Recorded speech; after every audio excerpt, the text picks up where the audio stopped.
मसूर जिल्हा परिषद गटातून सोमनाथ चव्हाण सध्या निवडणूक लढवत असून आईसाहेब प्रतिष्ठानचे संस्थापक अध्यक्ष म्हणून त्यांनी आजपर्यंत समाजातील सर्व घटकांसाठी उल्लेखनीय कार्य केले आहे.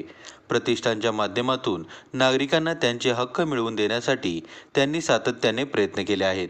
त्यांच्या कार्यांमध्ये हजारो रुग्णांसाठी रक्त उपलब्ध व्हावे यासाठी रक्तदान शिबिरांचे आयोजन, शासकीय योजना प्रत्येकाच्या घरापर्यंत पोहोचवणे, लाडक्या बहिणींना विविध माध्यमातून मदत करणे यांचा समावेश आहे. तसेच त्यांनी आपल्या गावासाठी पिण्याच्या पाण्याच्या विहिरीसाठी स्वतःची 2 गुंठे जमीन मोफत दिली आहे. लोकनियुक्त सरपंच म्हणून ग्रामीण भागाचा सर्वांगीण विकास हाच दृष्टिकोन समोर ठेवून त्यांनी आजपर्यंत काम केले आहे. अशा सर्वसामान्य घरातील सर्वसामान्य उमेदवाराला महाराष्ट्राचे लाडके उपमुख्यमंत्री एकनाथ शिंदे यांनी शिवसेनेच्या माध्यमातून मसूर गटातून संधी दिली असून या संधीचे निश्चितच ते सोने करतील असा विश्वास व्यक्त केला जात आहे.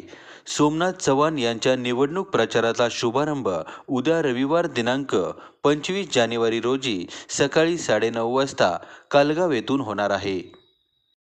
मी सोमनाथ रमेश चव्हाण, मसूर जिल्हा परिषद गट इथून शिवसेना सन्माननीय लाडके मुख्यमंत्री तसेच माजी मुख्यमंत्री आणि आता विद्यमान उपमुख्यमंत्री सन्माननीय एकनाथजी शिंदेसाहेब यांच्या विश्वासावर आणि त्यांनी माझ्या टाकलेल्या विश्वासावर होऊ घातलेली 2026ची जिल्हा परिषद निवडणूक लढत आहे.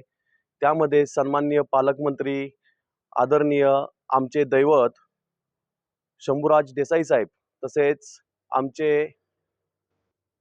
मार्गदर्शक आदरणीय शरदजी कनसे साहेब, जिल्हाध्यक्ष सन्माननीय माऊलीदादा शेलार साहेब आणि आमचे बंधुतुल्य मित्र कराड शहराचे विद्यमान नगर अध्यक्ष सन्माननीय राजेंद्रसिंह यादव यांनी माझ्यावर टाकलेल्या विश्वासाचं मी 100% सार्थ करून दाखवेन आणि उद्या माझ्या कालगाव या गावामधून आमच्या प्रचाराचा शुभारंभ होत आहे. तरी सर्व मित्रपरिवार, सर्व लाडक्या बहिणी आणि सर्व लाडके भाऊ आणि सर्व मित्रपरिवार यांनी उद्या मोठ्या संख्येने प्रचार शुभारंभासाठी कालगाव या ठिकाणी उपस्थित राहावे ही सर्वांना मी विनंती करतो आणि